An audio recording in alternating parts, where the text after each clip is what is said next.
আদালত অবমাননার মামলায় শেখ হাসিনার 6 মাসের কারাদণ্ড। আশুলিয়ায় লাশ পোড়ানোয় 8 জনের বিরুদ্ধে গ্রেফতারি পরোয়ানা। রাষ্ট্র কাঠামো পরিবর্তনে সুন্দর বাংলাদেশ গড়াই কমিশনের লক্ষ্য বললেন আলী রিয়াজ। শিগগিরই ঐক্যমতে পৌঁছানোর আশা। 6 মাসের জন্য চট্টগ্রাম নিউমোরিং টার্মিনাল পরিচালনার দায়িত্ব পাচ্ছে নৌবাহিনী। সরকার বন্দর বিক্রি করতে আসেনি বললেন উপদেষ্টা। এবং এনবিআর ইস্যু জটিলতায় অর্থ ছাড়ের বৈঠকে রাজি নয় আইএমএফ, জানালেন উপদেষ্টা। ডিসেম্বরের মধ্যে আর্থিক খাত সংস্কারের আশা।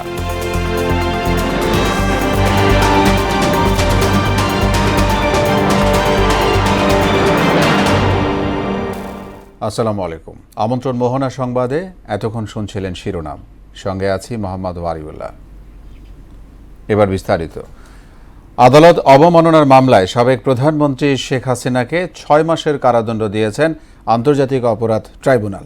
পালিয়ে যাওয়ার পর এই প্রথম কোনো মামলায় সাজা পেলেন তিনি। বিচারপতি মোহাম্মদ গোলাম মর্তুজা মজুমদারের নেতৃত্বে 3 সদস্যের ট্রাইব্যুনাল এই আদেশ দেন। একই মামলায় গাইবান্ধার শাকিল আকন্দ বুলবুলকে 2 মাসের কারাদণ্ড দেওয়া হয়েছে। এদিকে আশুলিয়ায় 6 মরদেহ পোড়ানোর ঘটনায় 16 জনের বিরুদ্ধে অভিযোগ আমলে নিয়ে 8 আসামির বিরুদ্ধে গ্রেফতারি পরোয়ানা জারি করেছেন ট্রাইব্যুনাল 2। আরও জানাচ্ছেন কাজী পাপ্পু। ছাত্র জনতার গণঅভ্যুত্থানের মুখে গত বছরের 5 আগস্ট ভারত পালিয়ে যান শেখ হাসিনা। গত অক্টোবরে দিল্লি থেকে ফোনে 227 জনকে হত্যার লাইসেন্স পেয়েছি। শেখ হাসিনা ও শাকিলের এমন অডিও কলের কথোপকথন সামাজিক যোগাযোগ মাধ্যমে ছড়িয়ে পড়ে। অনুসন্ধানে এমন বক্তব্যের সত্যতা মেলায় শেখ হাসিনা ও শাকিলকে তলব করেন আদালত। তবে তারা হাজির না হওয়ায় আদালত অবমাননার অভিযোগ আনে প্রসিকিউশন। আদালত অডিও ক্লিপটি এজলাসে শোনেন। এ সময় চিফ প্রসিকিউটর জানান, এই অডিওর ফরেনসিক প্রমাণ পাওয়া গেছে। সারা দেশে 227 জন মামলার বাদী, সাক্ষী ও তদন্ত কর্মকর্তাদের হুমকি দেওয়ার অভিযোগও আনা হয়েছে। এর প্রতিকার চান chief prosecutor. Amicus curiae AY Moshiuzzaman এর সঙ্গে একমত পোষণ করেন। যে কনভারসেশন হয়েছে সেই কনভারসেশনে তিনি তার বিরুদ্ধে দায়েরকৃত মামলার বাদী, সাক্ষী এবং তদন্তকারী কর্মকর্তা সহ বিচার প্রক্রিয়ার সাথে যারা জড়িত বা জড়িত হতে পারেন তাদের সবাইকে তিনি হত্যা, তাদের বাড়িঘর ধ্বংস করার হুমকি দিয়েছেন। ট্রাইব্যুনাল শুনানি শেষে শেখ হাসিনাকে 6 মাসের বিনাশ্রম কারাদণ্ডের আদেশ দেন। আন্তর্জাতিক অপরাধ ট্রাইব্যুনালের আইন 1973-এর 11-4 ধারা অনুযায়ী এই ট্রাইব্যুনালের বিচারাধীন প্রক্রিয়াকে প্রেজুডিস করার অপরাধ আসামি শেখ হাসিনাকে 6 মাসের বিনাশ্রম কারাদণ্ড এবং আসামি শাকিল আকন্দ বুলবুলকে 2 মাসের বিনাশ্রম কারাদণ্ডে দণ্ডিত করেছেন। এবং এটাও নির্দেশ দিয়েছেন, যেদিন তারা আত্মসমর্পণ করবেন অথবা পুলিশ কর্তৃক ধৃত হবেন তারপর থেকে এই সাজা কার্যকর হবে। রাষ্ট্রনিযুক্ত শেখ হাসিনার আইনজীবী ট্রাইব্যুনালকে জানান, আসামির বিরুদ্ধে আনা অভিযোগ সঠিক নয়। দেখে তারপরে বিস্তারিত বুঝে তারপরে পরবর্তীতে কি করব সেটা পরে। এদিকে আসলে লাশ পোড়ানোর মামলায় অভিযোগ আমলে নিয়েছেন ট্রাইব্যুনাল 2। এই অভিযোগে 16 জন আসামির বিরুদ্ধে ঘটনার অপরাধ আমলে গ্রহণ করেছে। আটক 8 জনকে এই মামলায় গ্রেফতার দেখে 13 জুলাই পরবর্তী শুনানির দিনে তাদের হাজির করার নির্দেশ দিয়েছেন ট্রাইব্যুনাল। আর পলাতক 8 জনের বিরুদ্ধে জারি করা হয়েছে গ্রেফতারি পরোয়ানা। সাবেক MP সাইফুল ইসলাম, সাবেক DIG নুরুল ইসলাম সহ বাকি 8 জনের বিরুদ্ধে আন্তর্জাতিক অপরাধ ট্রাইব্যুনাল 2 গ্রেফতারি পরোয়ানা জারি করেছেন। কাজী পাপ্পু, মোহনা সংবাদ, ঢাকা। জবাবদিহিমূলক শাসন ব্যবস্থা নিশ্চিতে অমীমাংসিত বিষয়ে চলতি মাসের মধ্যভাগেই ঐক্যমতে পৌঁছানোর আশা দেখছেন ঐক্যমতের কমিশনের সহসভাপতি আলী রিয়াজ। আর জামাতের দাবি, জুলাইয়ের মাঝামাঝি ঐক্যমত্যে না পৌঁছালেও সহসাই সমাধান হবে না। তবে নির্বাচনী সীমানা নিয়ে সবাই একমত হয়েছে বলে জানান জামাতের নায়েবে আমির সৈয়দ আবদুল্লাহ মোহাম্মদ তাহের। ফরেন সার্ভিস একাডেমিতে জাতীয় ঐক্যমত্য কমিশনের সঙ্গে বৈঠকে এসব কথা বলেন তিনি।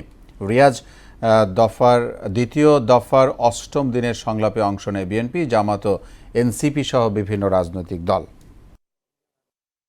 বাংলাদেশের রাষ্ট্র কাঠামোর পরিবর্তনের মধ্য দিয়ে একটি জবাবদিহিমূলক রাষ্ট্র তৈরি করতে পারি।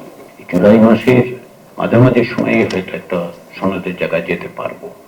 এটা আপনাদের সকলের প্রচেষ্টা, সকলের আন্তরিক সহযোগিতাটা হচ্ছে সবচেয়ে বড় জিনিস। জুলাইতে হবে কিনা আই ডাউট, কিন্তু যদি আমরা একটু সময় নিয়েও যদি আমরা এক হতে পারি, আমরা সেই ধৈর্যটা ধারণ করার পক্ষে। এদিকে বিএনপির বিরুদ্ধে অপপ্রচার চালিয়ে ঐক্য প্রক্রিয়া বাধাগ্রস্ত করার অপচেষ্টা চলছে বলে অভিযোগ করেছেন দলটির স্থায়ী কমিটির সদস্য নজরুল ইসলাম খান। ফ্যাসিবাদ পতনের মূল দাবি ছিল গণতন্ত্র পুনঃপ্রতিষ্ঠা, অথচ দেশ থেকে ফ্যাসিবাদ পালালেও লক্ষ্য অর্জিত হয়নি বলে মন্তব্য করেছেন তিনি। সকালে ময়মনসিংহ দক্ষিণ জেলা বিএনপির নবগঠিত কমিটির নেতাকর্মীদের নিয়ে বিএনপির প্রতিষ্ঠাতা জিয়াউর রহমানের সমাধিতে শ্রদ্ধা নিবেদনের পর এসব কথা বলেন এই বিএনপির নেতা। প্রত্যেকটা রাজনৈতিক দলের নিজস্ব মতামত থাকতেই পারে। বাংলাদেশের সব রাজনৈতিক দল আমাদের সমর্থন করবে বা আমরা তাদের সবাইকে আপন ভাববো এমন কোনো মনে করার কারণ নাই। যারা এই কথা বলেছে তারা স্পষ্টতই ঐক্যের যে প্রক্রিয়া সেই প্রক্রিয়াকে বাধাগ্রস্ত করার চেষ্টা করছে। ইউএনডিপি ইসির ব্যালট প্রকল্পে অস্ট্রেলিয়ার পর এবার $4.8 মিলিয়ন অনুদান দিচ্ছে জাপান। নির্বাচন ভবনে এ সংক্রান্ত চুক্তি সইয়ের পর ইসি সচিব জানিয়েছেন, নির্বাচনী প্রস্তুতিতে ব্যালট প্রকল্পের এ অর্থের যথাযথ ব্যবহার শুরু হয়েছে। আলাদা ব্রিফিংয়ে তিনি আরও জানান, 6 মাসের ক্রাশ প্রোগ্রামে 9 লক্ষাধিক জাতীয় পরিচয়পত্র সংশোধন করা হয়েছে। এমআর আসাদের রিপোর্ট। বাংলাদেশের নির্বাচনী প্রক্রিয়ায় সহযোগিতা করতে ব্যালট প্রকল্পে আর্থিক সহায়তায় এবার জাপান সরকার এবং জাতিসংঘ উন্নয়ন কর্মসূচি ইউএনডিপির একটি চুক্তি সই হয়েছে। নির্বাচন ভবনে বাংলাদেশে নিযুক্ত জাপানের রাষ্ট্রদূত সাইদা শিনইচি ও ইউএনডিপি বাংলাদেশের আবাসিক প্রতিনিধি স্টেফেন লিলার এই চুক্তিতে সই করেন। আগামী জাতীয় সংসদ নির্বাচন অবাধ ও সুষ্ঠু করতে পাশে থাকার আশ্বাস দেন তারা। Through this assistance, Japan reaffirms its commitment to supporting the people of Bangladesh in realizing their democratic aspirations. Australia signed a couple of weeks ago. We are here today with Japan that have also made a very important contribution and is coming on board as the leading donor to this initiative. We are of course encouraging other countries and partners to also come forward to support this work. এ সময় EC সচিব আক্তার আহমেদ জানান, নির্বাচনের প্রস্তুতিতে প্রাপ্ত অর্থ যথাযথভাবে ব্যবহার করা হচ্ছে। অর্থটা যথাযথভাবে ব্যবহার করা যাবে, করা হচ্ছেও, অতীতেও হয়েছে। কারণ আপনারা জানেন যে ইউএনডিপি আমাদেরকে এই অর্থায়নের আগে থেকেই আমাদেরকে সহযোগিতা করছে। এর আগে আলাদা ব্রিফিংয়ে ইসি সচিব জানান, এনআইডি উইংয়ের 6 মাসের ক্রাশ প্রোগ্রামে 9 লাখের বেশি এনআইডি সংশোধন করা হয়েছে। আমরা পেতাম 1 লক্ষর উপরে আবেদন, সেটা গ্রাজুয়ালি এখন এসে দাঁড়িয়েছে আপনার দেখা যাচ্ছে যে 80,000-এর কাছাকাছি। তার মানে 20,000 এই 6 মাসে আবেদনের সংখ্যা কমানো গেছে। এমআর আসাদ, মোহনা সংবাদ, ঢাকা। চট্টগ্রাম বন্দরের নিউ মুরিং কন্টেইনার টার্মিনাল পরিচালনায় 6 মাসের জন্য নৌবাহিনীকে দায়িত্ব দেওয়ার সুপারিশ করেছে সরকার, জানিয়েছেন নৌ পরিবহন উপদেষ্টা এম শাখাওয়াত হোসেন। টার্মিনাল পরিচালনার দায়িত্ব বিদেশিদের দেওয়ার আলোচনা চলছে জানিয়ে তিনি বলেন, বর্তমান সরকার বন্দর বিক্রি করতে আসেনি। শামীমুজ্জামান চৌধুরীর রিপোর্ট। চট্টগ্রাম বন্দর কারা পরিচালনা করবে, সরকার নাকি বিদেশি সংস্থা, এ নিয়ে বেশ কিছুদিন ধরেই চলছিল আলোচনা। সরকারের সংশ্লিষ্ট কর্তৃপক্ষ দফায় দফায় বৈঠক করে। তারই ধারাবাহিকতায় আজও বন্দর ব্যবস্থাপনা নিয়ে বৈঠকে বসেন নৌ পরিবহন উপদেষ্টা সহ বন্দর কর্তৃপক্ষ। পরে উপদেষ্টা সাংবাদিকদের জানান, নিউ মুরিং কন্টেইনার টার্মিনাল পরিচালনার দায়িত্ব আপাতত নৌবাহিনীকেই দেয়া হচ্ছে, তবে স্থায়ী অপারেটর নিয়োগের দায়িত্ব ছেড়ে দেওয়া হয়েছে বন্দর কর্তৃপক্ষের হাতে। আমাদের সরকারের তরফ থেকে পোর্ট যে কাউকে নিয়োগ দিতে পারে, কিন্তু অল্প সময়ের জন্য আমরা যেটা পোর্টকে সাজেস্ট করেছি যে নেভিকে দেওয়া হোক। উপদেষ্টা বলেন, বিশ্বের বিভিন্ন দেশের বন্দর বিদেশি সংস্থা পরিচালনা করছে, বিদেশিরা বন্দর নিয়ে যাবে এমন ধারণা অবান্তর। বাইরের লোক ইন্টারন্যাশনালি আসতে চায়, সে যদি ইনভেস্ট করতে চায় তাহলে কি আমি তাকে দিতে পারবো না? এটা কি পোর্ট দিয়ে দেওয়া হয়েছে? পোর্টে তো পোর্ট অথরিটি পোর্টের কাছে আছে, সেখানে যদি ইন্টারন্যাশনাল কেউ আসে অপারেট করতে চায়, হ্যাঁ, তাহলে তো আমি আমার সুবিধাটা দেখবো যে আমার সুবিধা হচ্ছে কি আমার সুবিধা হচ্ছে না। আমি দেখলাম যে আমাদের সুবিধা হচ্ছে। টার্মিনাল পরিচালনায় বিদেশি কোম্পানিকে দায়িত্ব দেওয়া হলেও বিশেষজ্ঞ জনবল নিয়োগ হবে বাংলাদেশ থেকেই। ডিপি পোর্ট হচ্ছে দুবাই পোর্ট। দুবাই পোর্ট কি কোনো দেশ নিয়ে গেছে পর্যন্ত? আমাদেরকে বলা হচ্ছে পোর্ট নিয়ে যাবে, বিদেশিরা আসতেছে। এদিকে বিদেশি কোম্পানিকে টার্মিনাল পরিচালনার দায়িত্ব দিলে নতুন নতুন রুট তৈরি হবে, জাহাজ ও কন্টেইনারের ভাড়া অনেক কমে আসবে বলেও জানান চট্টগ্রাম বন্দর কর্তৃপক্ষের চেয়ারম্যান। যখন আপনার এই ডিপি ওয়ার্ল্ডের মতো একটা কোম্পানি আসবে তখন কিন্তু দেখবেন যে মডার্ন শিপ এবং বড় বড় লাইনার সার্ভিস যারা তারা এখানে আসবে। শামীমুজ্জামান চৌধুরী, মোহনা সংবাদ, ঢাকা। ডিসেম্বরের মধ্যে আর্থিক খাতের প্রধান সংস্কারগুলো শেষ করা হবে বলে জানিয়েছেন অর্থ উপদেষ্টা সালেউদ্দিন আহমেদ। রাজধানীতে এক অনুষ্ঠানে এনবিআর ইস্যু জটিলতার কারণে আইএমএফ অর্থ ছাড়ের বৈঠকে বসতে রাজি হয়নি বলেও জানান তিনি। আরও জানাচ্ছেন রেজা খান। আয়োজিত আজকে অনুষ্ঠানের সম্মানিত সভাপতি পল্টনে ইকোনমিক রিপোর্টার্স ফোরাম কার্যালয়ে ক্ষুদ্র ও মাঝারি শিল্পের উন্নয়ন বিষয়ক সাংবাদিকতায় অবদানের জন্য শিল্প মন্ত্রণালয়, এসএমই ফাউন্ডেশন ও ইআরএফ পুরস্কার প্রদান অনুষ্ঠানের আয়োজন করে। এতে এসএমই উদ্যোক্তাদের ঋণ পরিশোধের হার ৯৯% বেশি উল্লেখ করে জিডিপিতে এই খাতের অবদান ৩৫% উন্নীত করার লক্ষ্যে কাজ চলছে বলে জানান এসএমই ফাউন্ডেশনের চেয়ারম্যান। অন্য যে কোনো সেক্টরের চেয়ে এখানে ডিফল্ট রেট অনেক কম। এসএমইদের রিকভারি রেট হচ্ছে 99% প্লাস। এসএমই খাতে অর্থায়নে ব্যাংকগুলোকে মনোযোগী হওয়ার আহ্বান জানিয়ে অর্থ উপদেষ্টা বলেন, ডিসেম্বরের মধ্যে আর্থিক খাতের বড় সংস্কারগুলো শেষ করা হবে। আমি বলেছি যে যেমনি হোক আমি রিফর্ম করে কিছুটা ডিসেম্বরের মধ্যে করবো, মেজর যেটা অলরেডি শুরু হয়েছে। ব্যাংক করবে, ব্যাংকের তো একটা সময় লাগবে, কারণ ব্যাংক রিস্ট্রাকচার করা সময়ের ব্যাপার। এসএমই খাতকে ডিজিটাল ডাটাবেজের আওতায় নিয়ে আসার তাগিদ দিয়ে জাতীয় রাজস্ব বোর্ডের সংস্কার জটিলতায় দাতা সংস্থার অর্থ ছাড়ে বেগ পেতে হচ্ছে বলেও জানান তিনি। আমাদের অনেক ঝামেলা হয়েছে, আইএমএফ এর মিটিং আগে, ওয়ার্ল্ড ব্যাংকের মিটিং আগে, তা আমাকে চিঠি লিখতে হয়েছে পার্সোনালি। সচিব চিঠি লিখেছে, ওয়ার্ল্ড ব্যাংক ভাইস প্রেসিডেন্ট বলে সচিবের চিঠি আমি কগনিজেন্স নেব না। পলিসি আমি একটা ফাইন্যান্স অ্যাডভাইজারকে লিখতে হবে যে আমরা কমিটি দেখেন একটা কিরকম একটা ড্যামেজ হয়ে গেছে। ওরা বলছে এটা হলে আমরা কি মিটিং করবো কি না করবো। পরে এসএমই খাত বিষয়ক ৮২টি উন্নয়ন প্রতিবেদনের ভেতর থেকে ২১ জনকে পুরস্কৃত করা হয়। রেজা খান, মোহনা সংবাদ, ঢাকা। পুলিশের চট্টগ্রাম রেঞ্জের উপমহাপরিদর্শকের কার্যালয়ের সামনে অবস্থান কর্মসূচি পালন করছে বৈষম্য বিরোধী ছাত্র আন্দোলন ও জাতীয় নাগরিক পার্টি এনসিপি। চট্টগ্রামের পটিয়া থানার ভারপ্রাপ্ত কর্মকর্তাকে প্রত্যাহার সহ দোষী ব্যক্তিদের বিরুদ্ধে ব্যবস্থার দাবিতে সংগঠন দুটির নেতাকর্মীরা এই কর্মসূচি পালন করছেন। বিকেল ৩টার দিকে নগরের খুলশী এলাকায় অবস্থিত ডিআইজি কার্যালয়ের সামনে অবস্থান কর্মসূচি শুরু হয়। বিক্ষুব্ধ নেতাকর্মীরা ডিআইজিকে তাদের সামনে এসে কথা বলার আহ্বান জানান। গতকাল রাতে পটিয়া থানা পুলিশের সঙ্গে শিক্ষার্থীদের ২ দফায় সংঘর্ষের ঘটনা ঘটে।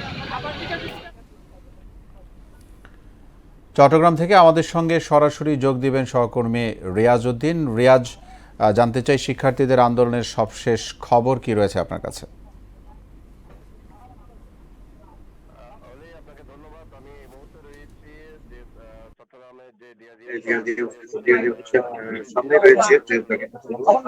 আমরা দেখছেন আসলে পটিয়ায় যে গতকালকে দফায় দফায় সংঘর্ষ হয়েছে থানা পুলিশের সাথে, সেই সংঘর্ষকে ঘিরে পটিয়াতে যে কক্সবাজার চট্টগ্রাম মহাসড়ক অবরোধ করেছে এবং তার পরিপ্রেক্ষিতে ঠিক দুপুর ২:৩০টার দিকে আসলে এই যে চট্টগ্রামের যে ডিআইজি অফিস, সেই অফিসে ডিআইজির সাথে আসলে তাদের বসার কথা ছিল, কিন্তু আসার পর থেকে আসলে ডিআইজির সাথে তাদের বসা হয়নি এবং ডিআইজি ওনাদেরকে আসলে ভিতরে আমন্ত্রণ জানিয়েছিলেন বসে কথা বলার জন্য, তারা আসেনি। এবং আমাদেরকে যেটা আসলে যে এনসিপির জেলা নেতৃবৃন্দ রয়েছেন তারা বলছেন রাস্তায় এসে আসলে ডিআইজি যাতে ওনাদের সাথে কথা বলেন এবং তাদের যে ৪ দফা দাবি রয়েছে সেই বিষয়টাকে বলবেন ডিআইজির সামনে, সে এমনটাই বলছেন। আসলে গতকালকে যে ঘটনা এবং ঘটনা মিলে আসলে যে পটিয়া থানার ওসি বা কর্মকর্তা রয়েছেন তাকে অপসারণের সহ আসলে বিভিন্ন দাবির কথা আসলে আমরা জানতে পেরেছি এবং ইতিমধ্যে আসলে যে ডিআইজি অফিসের সামনে জাকির হোসেন রোড রয়েছে সেখানে এনসিপি নেতৃবৃন্দরা রাস্তা অবরোধ করে রয়েছেন। দুনো পাশে আসলে প্রচুর জ্যামজটের সৃষ্টি হয়েছে এবং আসলে জনগণের যে চলাফেরা তাদের ভোগান্তির সৃষ্টি শিকার হচ্ছে। এমনটা আসলে এখানে যারা চলাচল করছেন তারা বলছে, এবং বিভিন্ন গাড়ি দুই পাশে আসলে অনেক লম্বা দূর পর্যন্ত আসলে অনেকক্ষণ ধরে এখানে তারা দাঁড়িয়ে রয়েছেন। একটু যদি বলে রাখি আসলে যে ডিআইজির সাথে তাদের যেই কথা ছিল, ডিআইজির সাথে কথা বলি তারা এমন তারা ডিআইজির সাথে আসলে কথা বলে এখানে এসেছেন এমনটাই আসলে জানিয়েছিলেন, এবং ডিআইজি অফিসের সামনে পুলিশ মোতায়েন করা হয়েছে। পুলিশ মোতায়েনের পর এবং ডিআইজি অফিস থেকে বারবার তাদেরকে আমন্ত্রণ জানানো হয়েছে বসে কথা বলার জন্য, এবং এটার একটা সুষ্ঠু সমাধানের কথাও আসলে আমরা জানতে পেরেছি। ইতিমধ্যে আসলে রাস্তা অবরোধ রয়েছে, তবে কিছুক্ষণ পরে কি পদক্ষেপ নিচ্ছে বা এনসিপির পক্ষ থেকে কি বলা হচ্ছে সেটা এখনো জানা যায়নি, এবং প্রশাসনের পক্ষ থেকে এখনো কোনো কিছু সঠিক সিদ্ধান্ত এখনো আমরা জানতে পারিনি। এই ছিল চট্টগ্রামের যে সেই ডিআইজি অফিস, সেই ডিআইজি অফিসের সামনে থেকে আমার কাছে সর্বশেষ। অলি এ যেন কাজীর গরু, কাগজে আছে গোয়ালে নেই। বরগুনায় জাতীয়করণের অপেক্ষায় এমনই অস্তিত্বহীন ২৭ ইবতেদায়ী মাদ্রাসা। কাগজে কলমে নাম থাকলেও বাস্তবে অস্তিত্বহীন এ প্রতিষ্ঠানগুলোর শিক্ষার্থীর সংখ্যা দেখানো হয়েছে প্রায় ২,০০০। ঘটনাটি তদন্ত করে ব্যবস্থা নেওয়ার কথা জানিয়েছে জেলা প্রশাসন। সাগর আখনের প্রতিবেদন, জানাচ্ছেন আফরিন পপি। স্বতন্ত্র ইবতেদায়ী মাদ্রাসা জাতীয়করণের দাবিতে বছরের শুরুতে সারা দেশে স্বতন্ত্র ইবতেদায়ী মাদ্রাসার শিক্ষকরা আন্দোলন করলে পর্যায়ক্রমে জাতীয়করণের নীতিগত সিদ্ধান্ত নেয় শিক্ষা মন্ত্রণালয়। সেই আন্দোলনে যোগ দিয়েছিলেন বরগুনার শতাধিক শিক্ষকরা। বরগুনার বেতাগীর জলিশাহাট দলিল উদ্দিন তালুকদার স্বতন্ত্র ইবতেদায়ী মাদ্রাসাটি রয়েছে জাতীয়করণের তালিকায়, কিন্তু এই মাদ্রাসার কোনো শিক্ষার্থী কিংবা শিক্ষা উপকরণ নেই। আছে শুধুমাত্র একটি পরিত্যক্ত টিন শেড ঘর। আমি পরিচালনা করছিলে, আর মাস্টারের নাম আসলে আর আসলে ওইখানে একজন তারিখ হয়ে হ্যাঁ দুদিনই মারা গেছে। একই চিত্র বরগুনা সদরের নলি সাজিমারা স্বতন্ত্র ইবতেদায়ী মাদ্রাসারও। প্রায় ২০ বছর ধরে বন্ধ আছে মাদ্রাসার সকল কার্যক্রম।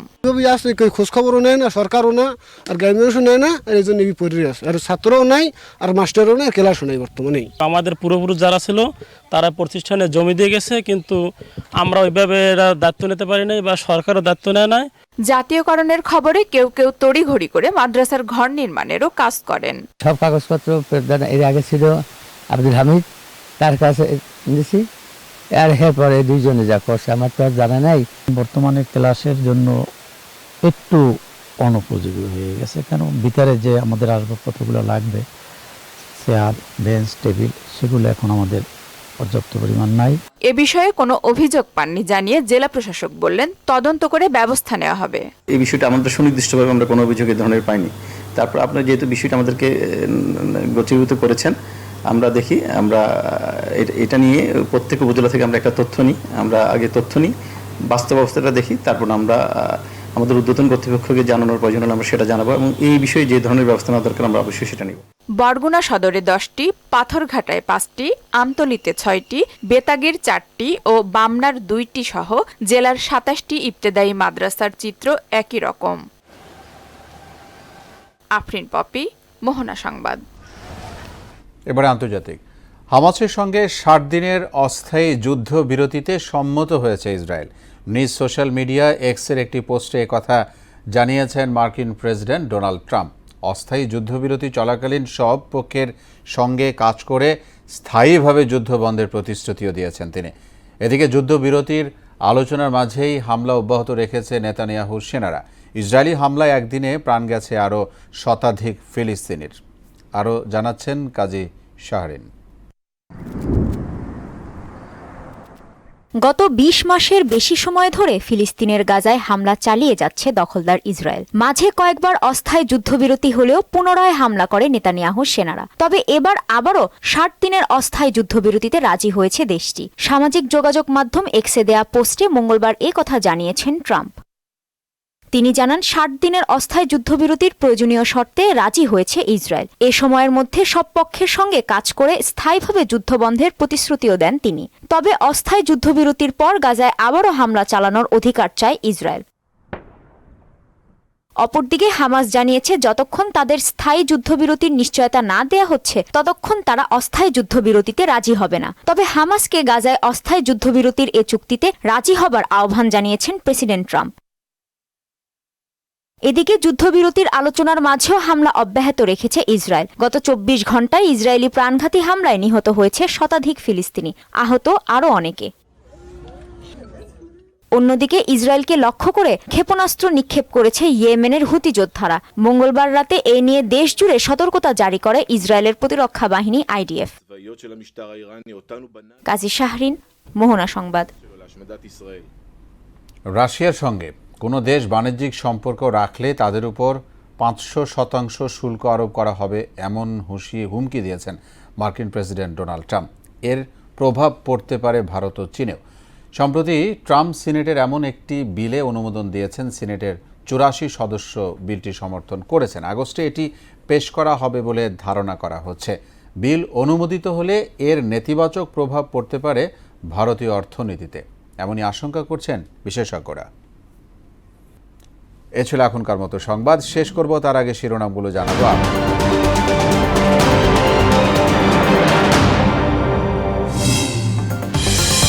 আদালত অবমাননার মামলায় শেখ হাসিনার 6 মাসের কারাদণ্ড। আশুলিয়ায় লাশ পোড়ানোয় 8 জনের বিরুদ্ধে গ্রেফতারি পরোয়ানা। রাষ্ট্র কাঠামো পরিবর্তনে সুন্দর বাংলাদেশ গড়াই কমিশনের লক্ষ্য, বললেন আলী রিয়াজ। শিগগিরই ঐক্যমত্যে পৌঁছানোর আশা। 6 মাসের জন্য চট্টগ্রাম নিউমোরিং টার্মিনাল পরিচালনার দায়িত্ব পাচ্ছে নৌবাহিনী। সরকার বন্দর বিক্রি করতে আসেনি, বললেন উপদেষ্টা। এবং এনবিআর ইস্যু জটিলতায় অর্থ ছাড়ের বৈঠকে রাজি নয় IMF, জানালেন উপদেষ্টা। ডিসেম্বরের মধ্যে আর্থিক খাত সংস্কারের আশা। সবাইকে আবারও শুভেচ্ছা। পরবর্তী সংবাদ রাত 9টায়। এর আগে সন্ধ্যায় রয়েছে সংবাদ এক নজরে 7টায়। দেখার আমন্ত্রণ রইল। মোহনা সবশেষ খবর জানতে ভিজিট করুন www.mohana.tv। সংবাদ দেখতে পারেন ফেসবুক ও ইউটিউবে। এতক্ষণ সঙ্গে থাকায় ধন্যবাদ সবাই।